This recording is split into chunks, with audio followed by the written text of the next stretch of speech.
We can call them change makers, we can call them catalyzers. I personally like intrapreneurs because it has a sense of action, of risk, of creation. Je m'appelle Soraya, j'ai créé l'Intrapreneurship Tour, le premier tour du monde de l'intrapreneuriat. Pendant plusieurs mois, je suis partie à la rencontre de ces héros qui changent le monde en transformant leur entreprise de l'intérieur. De Paris à Détroit, d'Amsterdam à Sao Paulo, 50 acteurs de l'intrapreneuriat, experts, sociologues, dirigeants, intrapreneurs, ont partagé avec moi leur vision de l'entreprise, telle qu'ils la voient aujourd'hui, et surtout comme ils la voient demain. Barbara est intrapreneur chez Unilever. Je l'ai rencontrée à Londres. Elle a créé les Water Centers. Dans plusieurs villages nigérians, elle a fait construire des puits à côté desquels elle a ouvert des épiceries Unilever. Elle a ainsi créé à la fois un nouveau canal de distribution pour les produits d'hygiène et de nettoyage de la marque, des emplois et un accès à l'eau potable. Jean-Marc a été intrapreneur chez Bell. Je l'ai rencontré à Paris. Il a créé Bell Access, un canal de distribution responsable pour les produits lavage Kiri. Bell Access permet à des vendeurs de rue en Asie, qui n'ont accès à aucune protection sociale, de vendre les produits lavage Kiri et de devenir micro-entrepreneurs avec un accès au microcrédit, micro-assurance, etc. Myriam est intrapreneur chez Interface, je l'ai rencontrée à Londres. Elle a créé Network, un programme qui permet la fabrication équitable de tapis et de moquettes. Des filets de pêche, abandonnés et polluant les mers des Philippines, sont récupérés par les communautés locales, rachetés par Interface, puis recyclés en tapis et moquettes. Tim et David sont intrapreneurs chez Barclays. Je les ai rencontrés à Londres. Ils ont créé Roundup, une carte de crédit responsable. Cette carte facilite le don aux associations en automatisant l'arrondi solidaire. Par exemple, pour un achat de 2,60 €, 3 € sont prélevés et 40 centimes sont reversés directement à l'association de votre choix. Alice est intrapreneur chez Google à New York. Elle a co-créé Google Crisis Response, un programme qui soutient les personnes touchées par des événements tels que des catastrophes naturelles ou des attaques terroristes. Google Crisis Response utilise la data en temps réel pour informer les victimes, rassurer les familles et faciliter l'intervention des secours.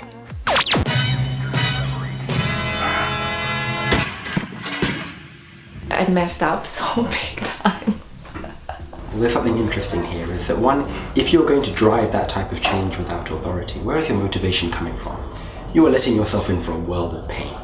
You're going to come up with lots of people who are telling you that you're wasting your time and are wasting their time, and it is going to be very, very difficult to be able to get anything done. On a vraiment l'impression de combattre tout seul. Et en même temps, un challenge humain super dur, et en même temps, très peu valorisé. Donc c'est épuisant. C'est épuisant. Et j'ai rencontré un paquet d'entrepreneurs qui étaient proches du burn-out, de l'épuisement, vraiment. You're going against the grain of the company. You're trying to do something that either shouldn't be done or it's not your place to do it. Mm-hmm. So you're constantly either told that this isn't your job to do it, or this isn't a good idea, or why aren't you doing something else? I had the support, let's say, of the head of the organization.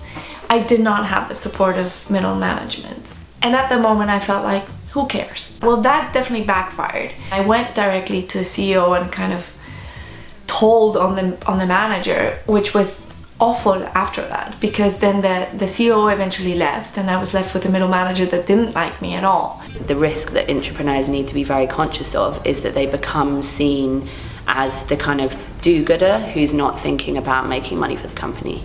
And I think you have to find a way to show that they're not mutually exclusive things, like you can do both at the same time. Unlike an entrepreneur, you will not get your face on the cover of Fast Company magazine, nor will you get a $1 million IPO or an exit. In fact, you'll be lucky if you don't get fired.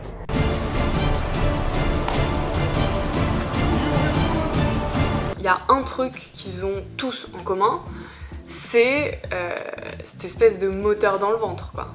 You've got to be resilient and know that what you're fighting for and the purpose and the belief that you have is the right thing to do. I couldn't not do it, I guess, is probably the best way to describe why I do it, because I think it matters. When you sit in a room with someone and they tell you to forget it, it's not going to happen, you've got to be able to go away and think, yeah, it is going to happen. No doesn't necessarily mean no. I know it's hard, I know it's difficult, I know I probably won't be able to do it, but I'm going to try. And in the trying, I will grow, I will change, I will learn things about myself.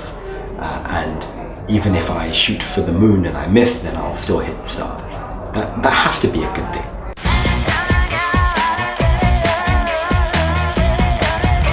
It is changing me, definitely. It is making me stronger. It is making me want more and push more, because I see that, you know, I actually have power. I can do something. I can't think of anything else, or very few other things that would ignite me a passion that would allow me to do my best. All these beautiful stories coming from the water centres, they're changing the way I look at the world. They're changing my own expectations towards the world, towards others, towards myself and what I can do.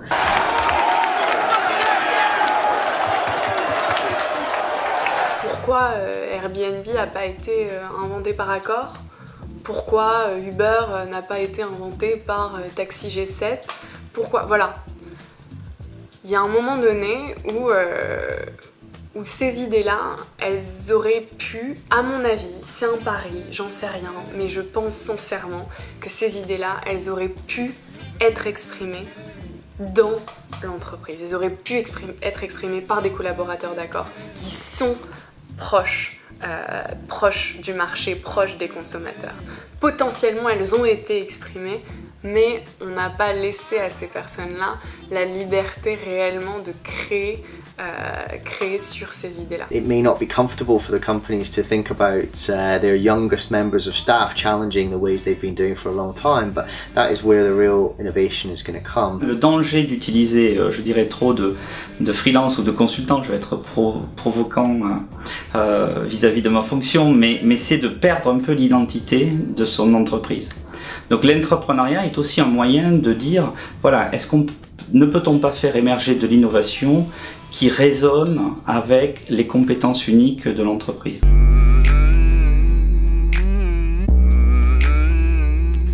Les grosses entreprises, c'est des organisations qui ont beaucoup de pouvoir, qui ont beaucoup de ressources et du coup qui ont beaucoup de responsabilités. Et l'idée, pour moi, c'est qu'au fur et à mesure du temps, l'entreprise comprenne qu'elle doit à ses collaborateurs et elle doit à ses consommateurs de donner de plus en plus de ressources à des projets qui ont à la fois de véritables impacts business, on est d'accord, on est là, l'argent c'est quand même le nerf de la guerre, enfin voilà, mais aussi des impacts sociaux et environnementaux très forts. Aujourd'hui, on est capable, quand on fait 1 euro, de driver de l'impact. Et bien l'idée c'est de se dire ça, à chaque fois que je drive 1 euro, je drive de l'impact. Et pas à chaque fois que je drive 1 euro, je drive 1 euro. We're going to change the way the world does business. Like it's something that is going to happen. There will be a point where companies exist simultaneously for shareholder value and for positive social impact. We've got this tremendous untapped resource of people sitting inside these organizations every day, and if we could get them to stop just thinking about the next marketing campaign for a can of soda and think about, like, how are we going to solve inequality?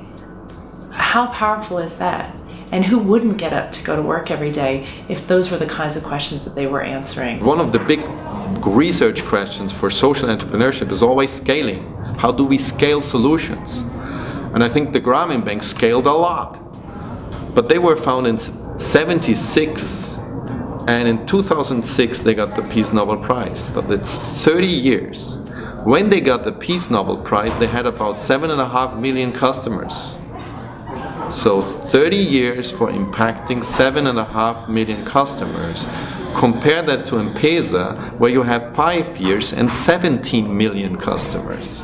So, as one entrepreneur told us, it's like, if you make a change, small change in a big organization, the impact can be huge. And here in Brazil, we're working with Coca-Cola. Now, how many million people are impacted by Coca-Cola every day? If you use this structure to do good, wow, the sky's the limit.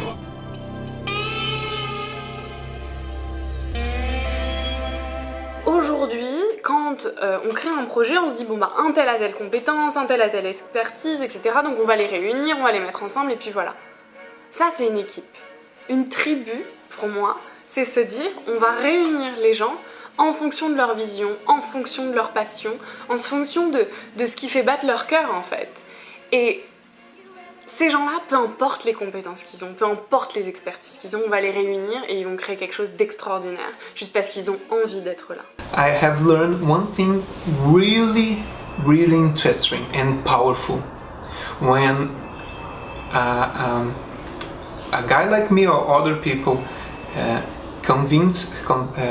persuade others that we have now a startup inside the company, every people get in the mood. Every people want to work with me. I mean, I don't know how many times I've heard like, well, in 5 years you're gonna be there and you're gonna be able to kind of contribute. And you're like, what, really? I'm gonna wait 5 years? Or what happens in those 5 years? You know, does your brain kind of become stale while you wait until you can contribute? And what we're realizing now is like, there's opportunity for all these minds with different levels of experience to get together and co-create. And for that to happen, we have to be able to let go of a lot of ways of thinking of how things should be done and how it works. And we need to learn how to do things differently.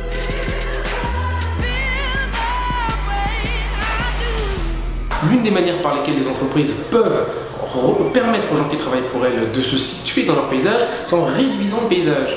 Et les manières de réduire le paysage, c'est par exemple de produire des petits groupes de personnes qui vont être des esprits de start-up, des task force, etc., qui vont avoir une mission très précise, dont on va comprendre très bien quels sont les tenants et les aboutissants, et qui vont permettre à la personne de se situer et donc d'habiter le paysage de l'entreprise. Et l'une des manières de faire ça, c'est l'intrapreneuriat. Si l'entreprise veut s'adapter à ce vers quoi le monde va, l'intrapreneuriat doit être une composante de l'entreprise. Parce que c'est se dire, aujourd'hui on évolue, nos mentalités évoluent, ça fait juste sens de dire à nos collaborateurs, si vous avez des idées qui sont pertinentes pour notre business, qui sont pertinentes pour le monde parce qu'elles ont des impacts sociaux ou environnementaux forts, et si elles font sens pour vous, ces idées, menez-les. Le mouvement est en marche, il est inarrêtable. Je sais pas où il ira, jusqu'où il ira, mais inarrêtable. Nous on est des pionniers, on est des cinglés.